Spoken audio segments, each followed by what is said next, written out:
ଆଜ୍ଞା ଯିଏ ଆମେ ତ ଯେତେବେଳେ ଗିରଫ ହେଲୁ ଆମେ ତ କହିଲୁନି ରାଜନୀତିକ ପ୍ରଣୀତ ବୋଲି।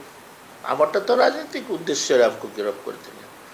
ଆମେ ଯେଉଁ ଲୋକ ଦେଖିନୁ ଯେଉଁ ଲୋକକୁ ତା ନାଁରେ ଆମକୁ ହତ୍ୟା ମକଦ୍ଦମା ଆମର ନାଁରେ ଦିଆଗଲା।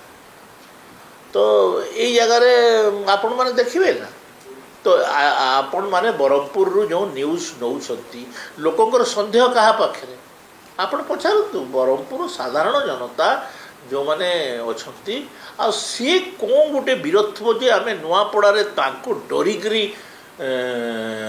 ତାଙ୍କୁ ଗିରଫ କଲୁ। ନୂଆପଡ଼ାରେ ପରା ସେମାନେ ଅସ୍ତ୍ର ଛାଡ଼ି ଦେଇଛନ୍ତି,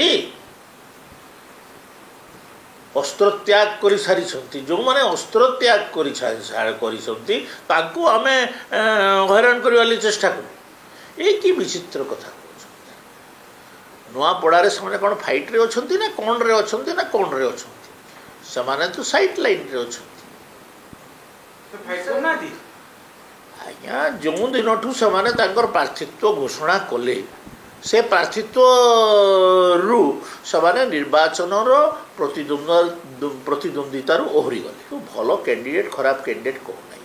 କଥା ହେଉଛି ଆପଣ ଯଦି ଗୋଟେ ରାଜ୍ୟସ୍ତରୀୟ ନେତାକୁ ଗୋଟେ ଓଡ଼ିଶାର କୌଣସି ଜାଗାରେ ଏବେ ବିଜୁ ପଟ୍ଟନାୟକ ଭଳିଆ ବ୍ୟକ୍ତିତ୍ୱକୁ ଓଡ଼ିଶାର କୌଣସି ଜାଗାରେ ଆପଣ ଛିଡ଼ା କରିବେ, ୱେଲକମ୍। ସେଟା ସେଇ ବ୍ୟକ୍ତିତ୍ୱ ଥିବା କଥା।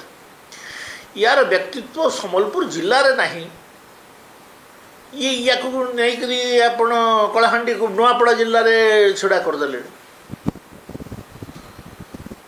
ଆଉ ଅତାବିରାରେ ଲୋକ ତାଙ୍କର ଚରିତ୍ର ଜାଣିଛନ୍ତି ନା। ଅତାବିରାରେ ସେ କ'ଣ କରୁଥିଲେ, ମନ୍ତ୍ରୀ ହିସାବରେ କ'ଣ କରୁଥିଲେ ଆପଣମାନେ ଜାଣିଛନ୍ତି। ଅତାବିରାର ବିଧାୟକ ହିସାବରେ ସେ କ'ଣ କରୁଥିଲେ ସମସ୍ତେ ଜାଣିଛନ୍ତି। ମୁଁ ତାଙ୍କ ବିଷୟରେ କହିବା ପାଇଁ ଚାହୁଁନାହିଁ।